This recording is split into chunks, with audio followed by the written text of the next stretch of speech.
Hello and thank you for watching this regional forecast for the Northeast. I'm Andrew Pritchard, Senior Meteorologist with Nutrien Ag Solutions.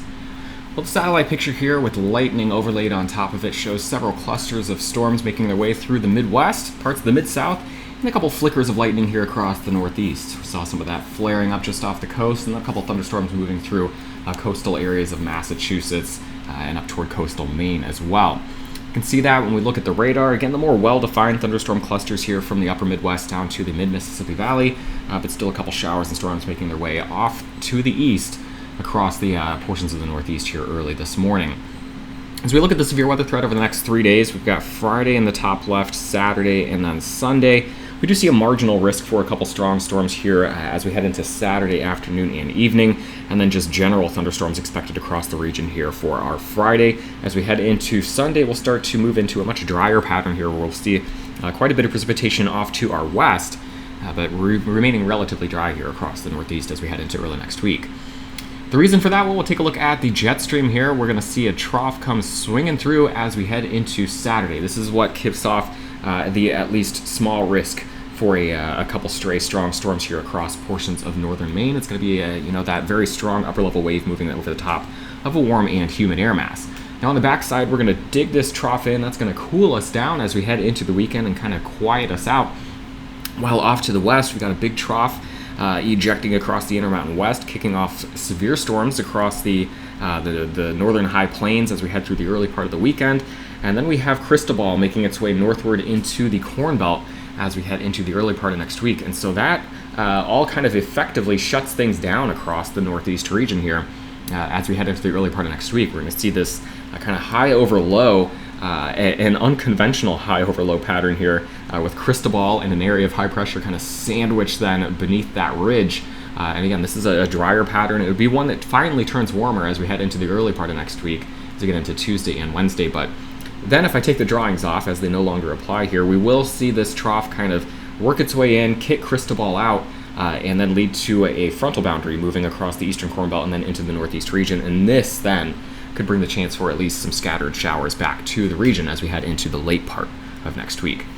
So just the next 60 hours, we'll look at the high-resolution NAM model.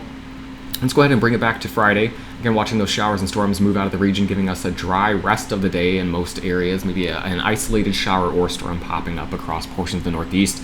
The more concentrated threat for showers and storms across the Northeast region moves in on Saturday. And this is where, again, we've got that marginal risk for a couple strong storms across the north. It's going to be associated with that upper level wave that's digging in across the region. See an area of low pressure move across the region on Saturday, kicking off those scattered storms. As we head into Saturday afternoon, the highest threat, or the biggest threat there, is going to be some damaging gusty winds across the region Saturday. As we take it a little bit further then, first we'll look at the total accumulated precipitation across the region. Again, it's going to be scattered, hit or miss in nature. Some people are going to get no precipitation as we head through the weekend. Others may pick up a quick inch from some of these heavier showers or storms.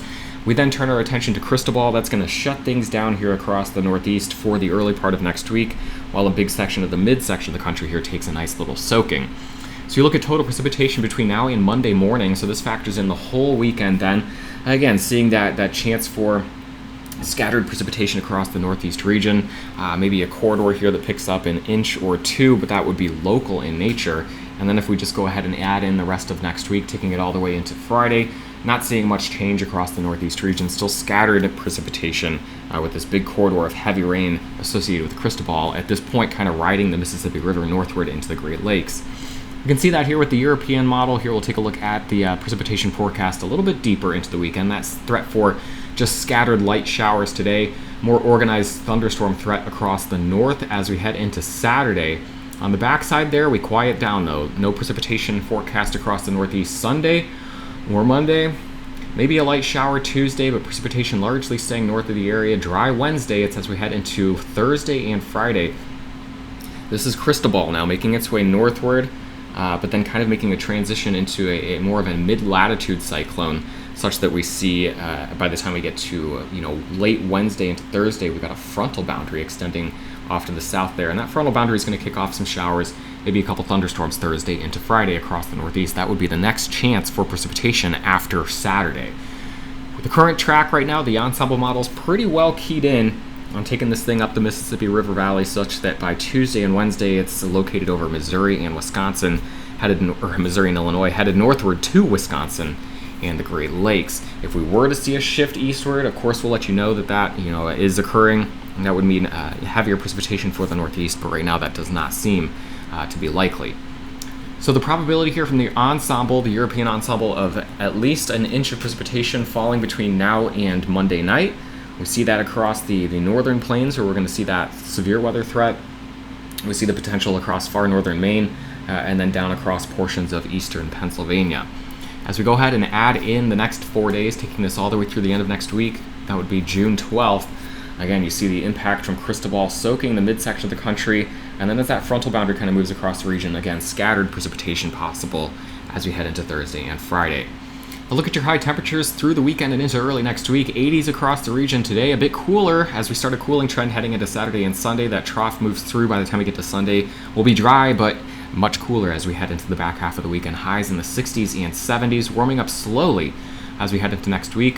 By the time we get to Tuesday, upper 80s, pushing again into parts of eastern Pennsylvania, or western Pennsylvania and western New York, with 70s elsewhere across the Northeast. Have a great day, a wonderful weekend. We'll talk to you again on Monday morning.